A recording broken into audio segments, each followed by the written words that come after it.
for the purpose of getting free military training and for gaining access to critical military supplies and heavy weapons. And then, finally, Robert Williams says this: any all-out minority revolution must create a state of crisis wherein almost all of the male population would be forced to remain in their homes to protect their property and families. The middle class is very large, but it is not accustomed to deprivation and terror. Because of its affluence, it has waxed soft. It has no stomach for massive fire, blood, and violence. The motive force behind its life drive is its endless pursuit of prestige, conspicuous consumption, and sensual pleasure. A few years of violent, sporadic, and highly destructive uprisings will set the stage for the grand finale. After the stage is properly set through protracted struggle, America could be brought to her knees in 90 days of highly organized, fierce fighting, sabotage, and massive firestorm. Now, ladies and gentlemen, no evaluation would be complete if we failed to note that the communist blueprint calls also for white retaliation and violence in the black communities. It's a very important objective for the Communist Party. So far, they've only been able to involve a small percentage of our Negro people in this war of national liberation. The great majority want no part of it in any form. But the one sure way to change that is to have white vigilante groups striking into the Negro sections supposedly to seek revenge. We mustn't kid ourselves into thinking that the communists have placed their agitators only into the black communities. They're working both sides of the street. They want hatred, violence, and bloodshed between the races, and they don't care how they get it or whom they use, even children if necessary. Part of the plan calls for commando squads of black revolutionaries to drive into the white residential areas and shoot little children playing on the sidewalks for the sole purpose of drawing out of the white communities violent retaliation into the black communities. Now, this is extremely important to the communists. They must have it, for in this way they plan to unite the entire Negro population for protection behind the militant minority. It's not a very pretty picture, but it's one we need to understand so that no matter what happens to us or to our families, God willing, we'll have the strength at least to avoid doing anything that would play further into the hands of the communists. Ladies and gentlemen, the plans and preparations for a communist revolution of force and violence are far advanced. The organization behind these preparations has almost unlimited financial resources, and it provides both training and leadership based upon years of experience in many other countries. Our enemies are deadly serious about their task, and it's nothing short of national suicide for us to continue to ignore their plans and their progress. Well, all right, having said this, now I'm going to qualify it somewhat by turning to conclusion number 3. As important as the strategy for violent revolution is, and it certainly cannot be overstressed, nevertheless, the strategy for nonviolent revolution is even more important to the communists and more potentially fatal to us. So let's turn next to that part of the total picture. Ladies and gentlemen, as pointed out previously, the communists can never hope to come to power over the entire United States through a so-called war of national liberation of a minority population. They can capture a large portion of it, and they can create an awful lot of chaos and destruction everywhere else. But to take the country as a whole will require an entirely different approach. The violent revolution becomes of primary value to the communists to the extent to which it can be used to condition the masses psychologically to accept the nonviolent revolution, which is offered supposedly as the only alternative. Hoping to avoid further violence and bloodshed, the public is to be pressured into accepting measures that will move the country gradually and legally toward communism, but without calling it that. The strategy of the proletarian revolution calls for the quiet conversion of our government into a communist regime, but under the banner of socialism. Well, what is socialism? All right, let's define it. According to the dictionary, socialism is a political concept based upon the principle of government ownership and control of property, the means of production, and the avenues of commerce. But the important thing, as far as this presentation is concerned, is how do the communists define it? And this is where many people are surprised to learn that the communists have an entirely different meaning for the word socialism than the average American has.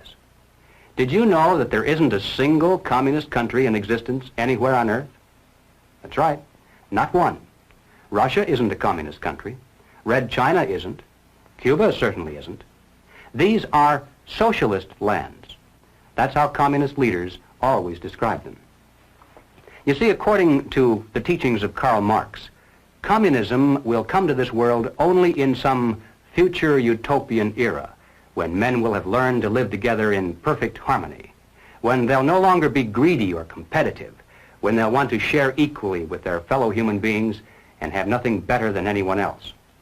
When this comes to pass, there'll no longer be any need for police or for government of any kind. And then, he said, the state will wither away. When that happens, said Marx, it will be communism. In the meantime, comrades, whenever we come to power, we shall call it socialism. So the next time you hear a communist spokesman stand before a college audience or a TV camera and say innocently that all the communists are doing here in America is working for socialism, you must understand what he means by that word. What he's really saying is all the communists are doing is trying to bring to America exactly the same thing they now have in the Soviet Union and Red China. Now, they can call that socialism if they want to, but most Americans, I think, would describe that over there as communism. The new program of the Communist Party on this subject has this to say.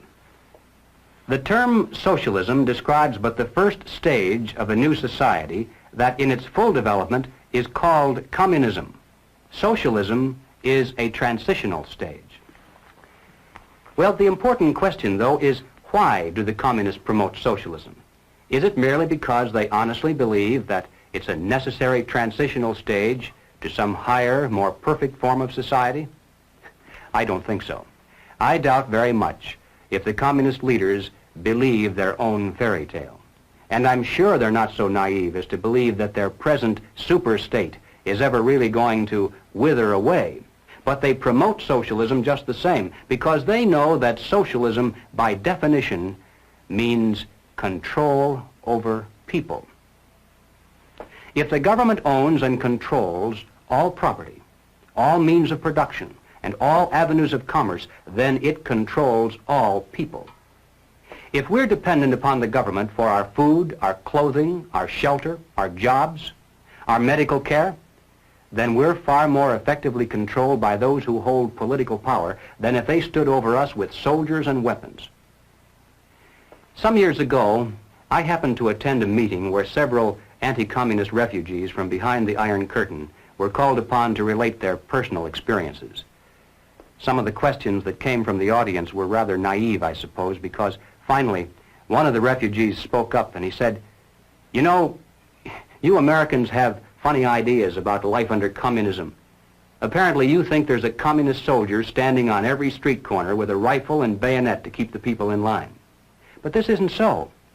He said, "Oh, sure, in the beginning there were plenty of soldiers and executions and deportations to slave labor camps, but we don't see much of that anymore. The open violence lasted only for about a year or a year and a half, and then the anti-communist leadership was liquidated. And now, to the casual observers, there's a great deal of apparent calm and freedom." For instance, he said, "I lived in the largest city in the country. We had a large park there directly across the street from a beautiful church." He said they left one church open, one in the entire country, primarily for guided tours of visiting Americans who had come to see if religion was being persecuted. He said, theoretically, anytime I wanted to, I could have gone into that park, stood on a bench, and spoken out against communism. Then I could have walked across the street into that church and knelt down in prayer, and I wouldn't have been arrested or bothered in any way. But you can be sure I did not do these things, because if I had, the very next day, the wheels of the bureaucracy would have begun to turn, and I would have been informed that my quota of food stamps had been cut, that my allotment for clothing and shoes had been reduced, that my allocation for living quarters had been downgraded, and finally, that my job assignment had been changed from the kind of work for which I'd been trained to menial labor at lower pay. So none of us did any of those things that we were theoretically entitled to do because of the tremendous power that the Communist Party had over our economic existence. And then he said something that I'll never forget.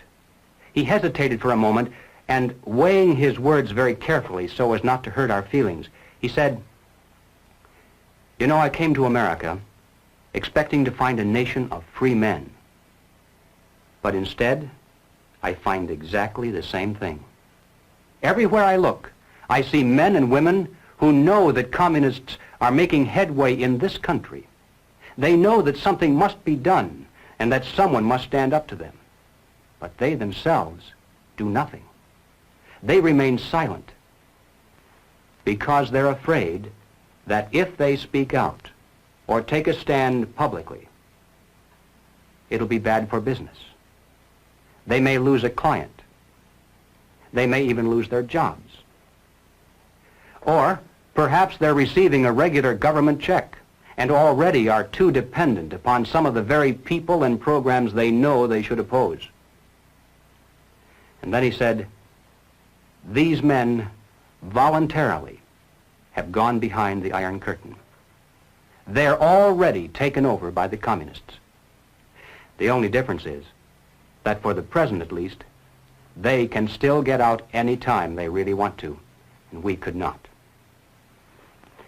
I think there's a great lesson to be learned from that because it's true, isn't it? There are many men who are physically brave beyond any question when it comes to standing up against a tyranny that threatens with armies. Some of them carry the actual scars of battle to prove it. But when it comes to this new kind of war, they're lost to the fight. When there is no battlefield, when the weapons are not rifles or bombs but economic pressures, then who is your enemy? How do you fight? Where do you begin? It's precisely for these reasons that any modern dictatorship must have control over the economic sphere of all human activity. This was true of Nazism, it was true of fascism, it's true of communism, and it's also true of socialism.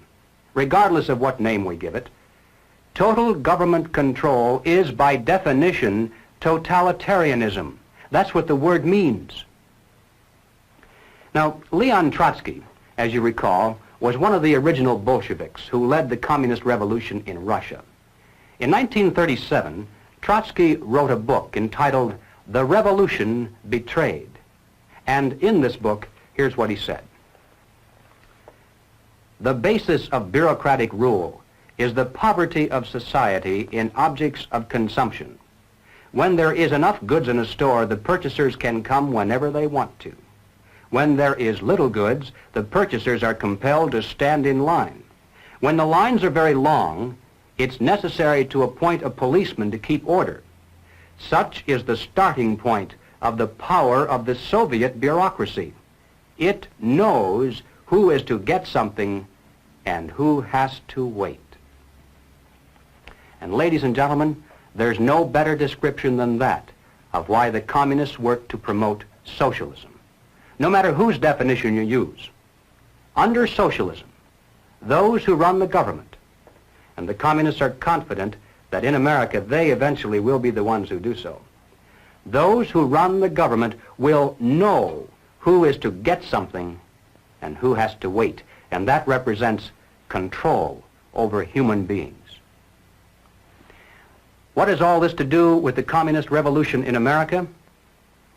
Well, ladies and gentlemen, it has everything to do with it because the building of socialism is the communist revolution in America. It represents the process whereby our country can be moved gradually toward communism without the people even being aware of it. No matter what grievance we may have, real or imagined, no matter what national problems we may face, the communists seize upon these as excuses to build socialism. they have one and only one solution for all problems: more government, and then more and more until it's total government. And forgive me for saying it one more time, total government is communism. Again, let's turn to the record. Shortly after the Watts riot in 1965, the Communist Party brought out this pamphlet entitled The Watts Upsurge, a Communist Appraisal. And here is what it said. The challenge of the Watts explosion can be met only by a truly massive program, a vast increase in the investments in the War Against Poverty program. What is called for is not only a total economic opportunity program for wiping out unemployment and for proper job training, but a program for the total reconstruction of the area. Now, the People's World, the official West Coast newspaper of the Communist Party, in its August 28, 1965 issue, ran this rather interesting editorial. What is needed now is an effort that begins to approximate the magnitude of the problem. As a minimum, such a program should demand massive emergency action by the federal government. Well, then, 6 months later, after this particular article, the Communist Party came out with this. It's called The New Program of the Communist Party, but this was the first draft, published in 1966. And here's what it said. We favor full use of federal powers to achieve these objectives. Now, as I read this, listen carefully to see if it doesn't sound familiar, perhaps like something you've heard from more respectable sources. Government assumption of responsibility for assuring a guaranteed annual wage. Complete cradle-to-the-grave social insurance coverage, including all medical care. Equal educational opportunities for all, with acceptance of the principle of student stipends. A national reconstruction plan to end ghettos and slums and provide the nation with a modern rapid transit system operated as a public service. And passage of a National Youth Act that will ensure education, vocational training, and employment at decent wages for the younger generation. Does that sound familiar? Well, ladies and gentlemen, if it reminds you somewhat of the Great Society, it's because it is the Great Society, lock, stock, and barrel. Gus Hall, head of the Communist Party, explained it this way. This is the January 24th, 1965 issue of The Worker, and Gus Hall said, "The communist attitude toward the Great Society can be summarized in an old saying that two men sleeping in the same bed can have different dreams. We communists support every measure of the Great Society concept because we dream of socialism." And when you recall what Gus Hall means when he says socialism, then you realize that the communists support the welfare programs of the Great Society, the New Deal, the New Frontier, or whatever they decide to call it in the future, because they dream of bringing communism to America through these programs. The next question of importance is, how do the communists promote socialism? Certainly it takes far more than a mere declaration of intent, more than writing a few books. How can they bring it off, especially when there are so few of them? How can they manipulate the vast majority into accepting socialism when they really don't want it? Well, here again we find that they have a plan. The strategy is precise and well tested. It's called revolutionary parliamentarianism. Now, the general strategy employed is a political pincers movement, and these are the terms the communists use to describe it. A pincers movement applying political pressure from above and from below. Now, when they talk about pressure from above, they mean using their people and their influence within the very government marked for takeover to bring forward official recommendations for legislation. These come from the highest possible levels and carry the full prestige of the government itself. The recommendations, of course, are offered supposedly as solutions to national problems, but when passed into law, their only real effect is to vastly increase the power of government and to move the country that much closer toward the ultimate goal. The pressure from below, then, involves using their influence over the various mass membership organizations of the country to create the appearance of great popular support for these recommendations. Of course, the members of those organizations must never suspect that they're being used to promote the communist program. Now, the silent majority, the average person with no particular axe to grind, is caught right in the middle. He looks above and sees highly respected spokesmen for government calling for socialist legislation. He looks below and sees mobs of demonstrators shouting for the same thing. He says to himself, has everyone gone crazy, or is it me? Now, he's still in the majority, of course, but he doesn't know it. He thinks he's helplessly outnumbered, and he bows to what he thinks is the democratic will of the majority. All that remains, then, is for the duly elected legislators to place their own careers and political expediency above the best interests of the nation, to yield to this political pressure and pass the legislation into law. Then the whole process starts all over again with new recommendations from above, new demands from below, and finally new capitulation in the halls of Congress. In this way, the nation can move to the left in giant strides until the ultimate goal of communism itself is reached entirely legally through the constitutional process and in the name of the nation. Now, this government pamphlet entitled "The New Role of National Legislative Bodies in the Communist Conspiracy" is a reprint of 2 chapters taken from a communist textbook used in Czechoslovakia. It was written by Jan Kozak, the historian and theoretician of the Czechoslovakian Communist Party. This is one of the manuals used to teach communist cadre how the tactic of revolutionary parliamentarianism was used successfully in Czechoslovakia and how it might be applied to other countries as well. So, as I read this, even though Kozak is speaking of how they did it in Czechoslovakia, think in terms of how the same strategy might be used, or perhaps is being used, right here in America. Kozak said, "The pressure from above successfully employed by our workers' class was the use made of the organs holding powers, the government, parliament, national committees, for bringing about a wide popularization of revolutionary demands and slogans. The fact that such demands and recommendations emanated directly from the highest state organs had a strong influence on their popularization. Whereas pressure from above is the pressure exerted by the organs of the state, pressure from below is the pressure exerted by the popular masses.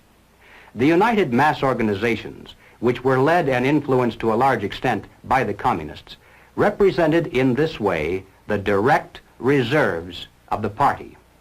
All the old proven forms of the struggle were employed: calling of protest meetings, passing of resolutions, sending of delegations, organizing mass demonstrations, and also eventually using strikes, including general strikes. The pressure from below made it impossible for the other parties which had numerical superiority to isolate the communists and to stop the revolution. Thus it made up for the numerical weakness of the revolutionary representatives. Progress toward socialism may take under these circumstances a democratic and constitutional course. All the changes which in their entirety represent a revolutionary transformation of the capitalist society into a socialist one will proceed absolutely legally and in the name of the nation. Is it possible, do you suppose, that revolutionary parliamentarianism is being used against America today? Is there any evidence of this kind of pressure from above? Well, ladies and gentlemen, all you have to do to answer that question is read some of the official reports and recommendations that have been pouring out in a steady stream for years from the bureaus, special agencies, and commissions of the federal government. Consider, for example, just those reports issued by the various President's Commissions: the President's Commission on Automation, the President's Commission on Crime, the President's Commission on Civil Rights, to name just a few. Now, this is perhaps the most classic recent example. It's the report of the President's National Advisory Commission on Civil Disorders, better known as the Kerner Report, released to the public in March of 1968. Have you read this? It's incredible. The list of recommendations supposedly to remove the causes of civil disorders in America reads almost identical to the new program of the Communist Party. And that's not much of an exaggeration either. It calls for the vast expansion of all welfare programs and agencies. It suggests absorbing all city, county, and state welfare programs into one gigantic federal welfare program. And why have state socialism when you can have national socialism? It calls for a government-guaranteed minimum wage. It calls for federal financing and control of every conceivable sphere of human activity: education, housing, transportation, even insurance policies. It calls for strict gun control laws and even recommends the creation of a national police force. Well, naturally, it doesn't call it that by name. It refers to it as the National Law Enforcement Center. But there's no doubt as to what its ultimate form will be, especially since it's to operate in conjunction with the Defense Department. But the most incredible thing about this report, I think, is not the list of recommendations. That's almost expected from groups of this kind nowadays. The real shocker lies in its findings, the discoveries it made. Here was a body of men, highly respected, with the prestige and financial resources of the federal government at their disposal. Their task was to uncover all of the causes of civil disorders in our land, and to do so impartially with favor or malice to no one, let the chips fall where they may. Now, would you suppose that the Communist Party played some tiny, microscopic role in the riots, the campus disorders, the assaults against police? Well, you're mistaken. Just because the leaders of these revolutionary movements carry the Viet Cong flag, pay homage to Che Guevara, travel frequently to Moscow and Peking, preach against capitalism, promote the building of socialism, follow the communist line without deviation, and move in perfect unison in every major city, that doesn't prove anything. According to the Kerner Report, the communists are playing absolutely no role at all in our nation's civil disorders. Look it up in the index. Here's a book with over 600 pages of fine print dealing with all of the causes of civil turmoil. And the words communism or communist aren't found even once. Not even to say that they looked into it and found it not to be an important factor, which is the expected cliche today. Apparently, the internal threat of communism is no longer even worth looking into. But what about the other half of the pincers? Is there any evidence of pressure from below? Well, consider the nature of such things as the mass action tactics of the Selma March of 1965, the various peace marches and civil rights marches held in almost every major city in the intervening years, the Poor People's Campaign and Resurrection City. What are these? Do they truly represent an expression of the majority of Americans, or are they merely well-organized pressure groups putting on an impressive show to create the illusion of vast popular support? And what effect does this have on Congress? Every time there's a new show of strength, doesn't Congress buckle under the political pressure and pass into law the recommendations previously made by some commission or agency of the federal government? And hasn't the silent majority been caught between these pincers?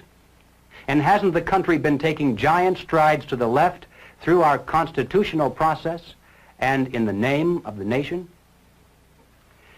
The entire process was best described, I think, by Martin Luther King. He wrote an article for Saturday Review, which appeared in the April 3rd, 1965 issue. And here is how he described it. The goal of the demonstrations in Selma, as elsewhere, is to dramatize the existence of injustice and to bring about the presence of justice by means of non-violence. Long years of experience indicate to us that Negroes can achieve this goal when four things occur.